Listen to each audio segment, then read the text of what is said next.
A lot of people think the United States is pro-Israel, but the reality is the United States is pro-the United States and will always push their foreign interests to make sure that they're on top and that there are conflicts all around the world and that they control the strongest country of the region, making sure to pump in weapons to both sides, which only allows the military-industrial complex to keep running in order to get money to these weapon companies and to control those regions.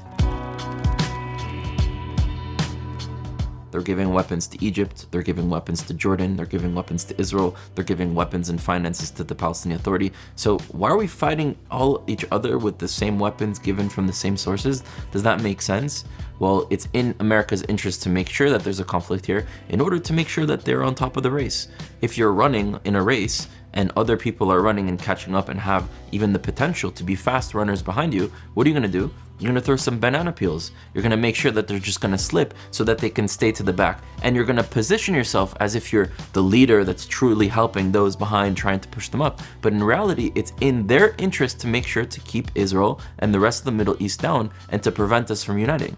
And all this US aid that we're getting to Israel, I'm actually against US aid because we're not getting cash and then we can do whatever we want in the cash and invest within ourselves. We're getting credit, and that credit comes with ties. And those ties are that we can't sell or buy any technology or weapons from any other country without the United States approval, that we cannot diversify and be independent or dependent at least on many sources. They're forcing us to be dependent solely on the United States. And my question to many people is, what happens tomorrow when America falls?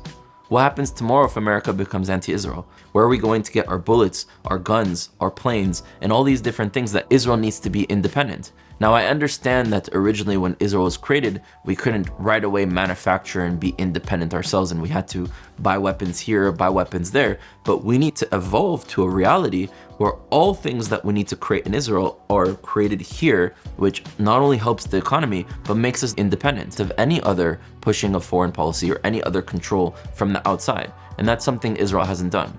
An example that really exposes the interest and the motives of the United States is the Levy program. In the 80s, Israel was creating a fighter jet program to make sure that it would build its own fighter jets.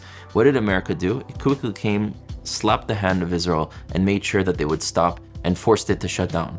Now, why would they do that if they're our allies, if they're supportive? Wouldn't they want Israel to be independent if they were truly our allies? No, their goal is to make sure that we're dependent on them, and any initiative that will allow Israel to experience true freedom and to be independent of anyone else and to be able to manufacture its own tools and needs to defend itself, that should be America's interest. They actually do the contrary.